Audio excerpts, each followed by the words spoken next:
Salam sejahtera Malaysia, denyut nadi suara rakyat bergema di channel ini. Jangan lupa tekan butang subscribe, like dan share. Malaysia kita punya, cintai Malaysiaku, kita jaga kita.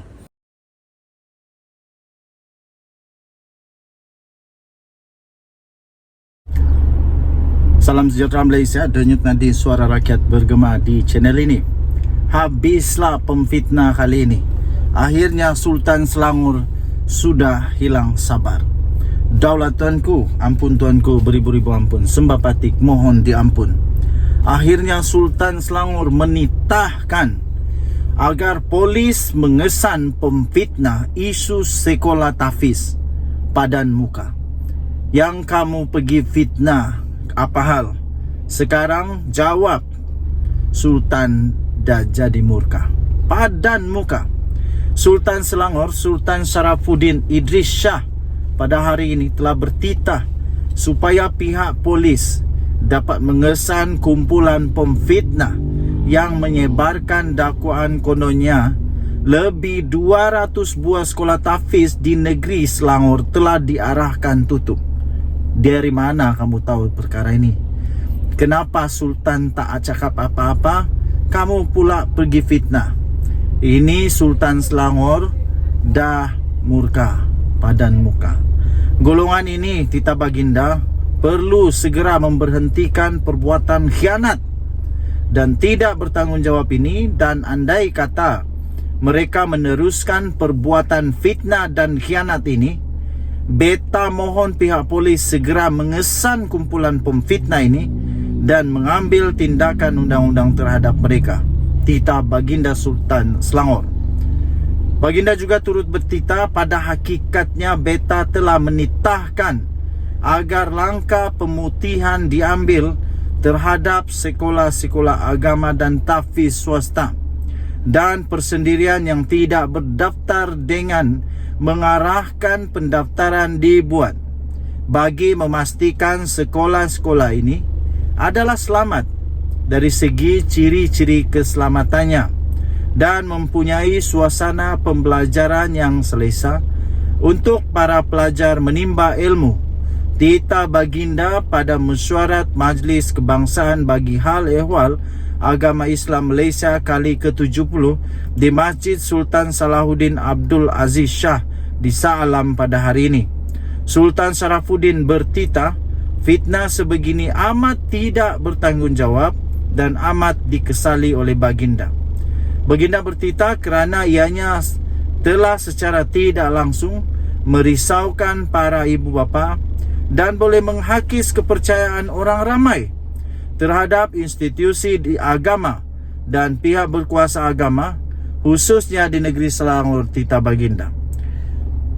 Baginda bertitah, beta mahu mereka yang sering melemparkan fitnah dan tohmahan agar mendapatkan fakta yang tepat sebelum melontarkan sebarang tohmahan yang tidak berasas. Tita Baginda. Sebelum ini muncul kononnya ada dakwaan Selangor sedang dalam proses menutup ratusan sekolah agama persendirian dan ianya dikaitkan dengan DAP. Sekarang dah tahu kenyataan sebenar. Kamu yang fitnah itu sangat teruk. Dah berdosa kepada agama, berdosa kepada orang juga. Yang paling teruk, kamu ini pengkhianat. Kamu ini adalah orang yang telah tidak lagi hormat kepada raja, kedaulatan raja-raja. Di manakah kesetiaan kamu sampai sanggup buat fitnah begini? Secara tidak langsung ini melibatkan kesultanan. Kerana di negeri Selangor, ketua bagi agama Islam adalah sultan. Jadi siapa yang kamu sedang fitnah sekarang nih? Tak sedarkah kamu? Memalukan sungguh. Kerajaan negeri menafikan dakwaan itu dan menegaskan bahawa Sultan Selangor, Sultan Sharafuddin Idris Shah, mahu semua institusi terbabit didaftarkan di bawah Jabatan Agama Islam Selangor JAIS. Itulah tujuan dia. Yang kamu fitnah apa hal? Menurut Kerajaan Selangor, garis panduan pemutihan sekolah agama, institusi tahfiz yang dibangkitkan bermula sejak awal 2021 lagi, serta bagi mengelakkan kejadian seperti kebakaran maut di institusi agama sebelum ini, sesebuah sekolah agama dikehendaki mematuhi beberapa syarat keselamatan. Jadi baginda turut bertitah ini supaya bantuan dan peruntukan dapat disalurkan seperti mana yang diterima oleh institusi pendidikan agama Islam yang berdaftar. Baginda juga bertitah beta juga mencadangkan agar pihak JAKIM menyediakan kertas kerja bagi membuat dasar dan prosedur yang komprehensif bagi pendaftaran institusi tahfiz swasta dan persendirian untuk diguna pakai di setiap negeri. Titah baginda lagi. Denyut Nadi Suara Rakyat bergema di channel ini. Kita jumpa lagi. Bye-bye. Salam sejahtera Malaysia. Denyut Nadi Suara Rakyat bergema di channel ini. Tiada sebab mengapa Pakatan Harapan tak boleh pertahankan kemenangan di Pulai dan Simpang Jeram. 28 Ogos 2023, ditulis oleh Sabudin Husin, diterbitkan di sabudin.com.net. PRK Parlimen Pulai dan juga Dun Simpang Jeram pada 9 September ini amat dah menjadi idaman bagi Perikatan Nasional atas matlamat yang berbeza.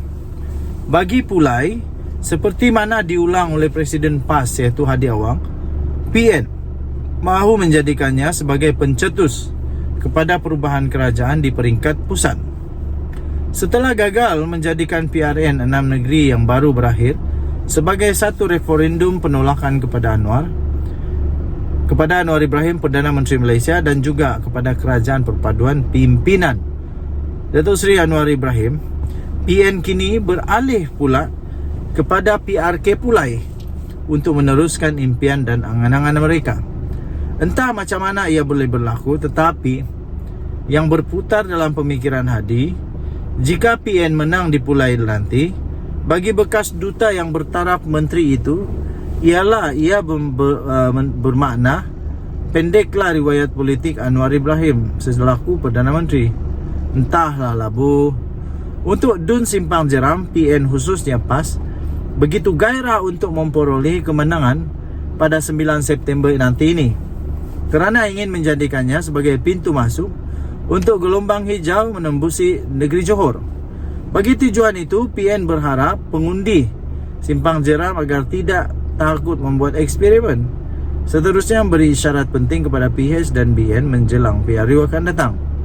Isunya, ada kemungkinankah calon kerajaan perpaduan daripada Pakatan Harapan boleh kalah dan Perikatan Nasional mampu menang dalam kedua-dua PRK itu?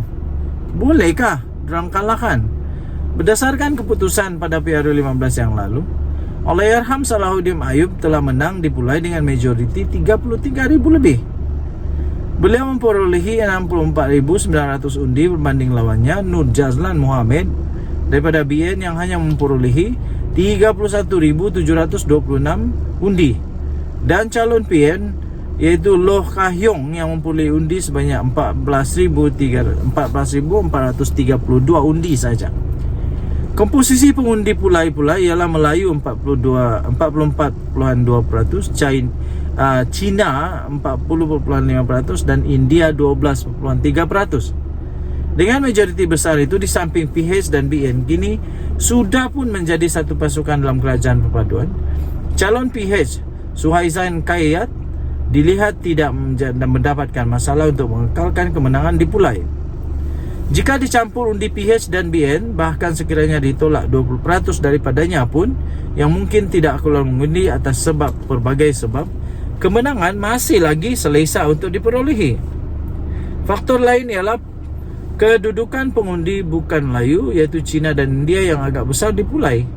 Ia juga pasti memberi kelebihan kepada PH berbanding PN yang di dalamnya ada PAS dan gelombang hijaunya. Begitu juga dengan Dun Simpang Jeram. Allahyarham Salahuddin memenanginya pada PRN Johor yang lepas dengan majoriti 2,399 undi.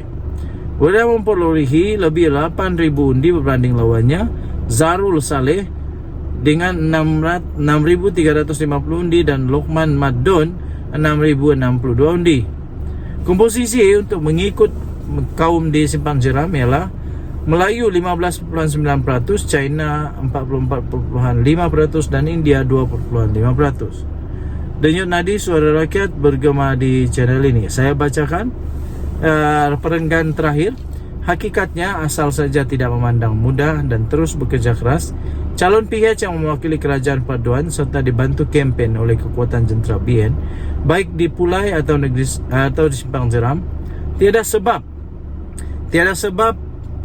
tidak boleh mempertahankan kemenangan yang dicapai oleh Allahyarham Salahuddin sebelum ini.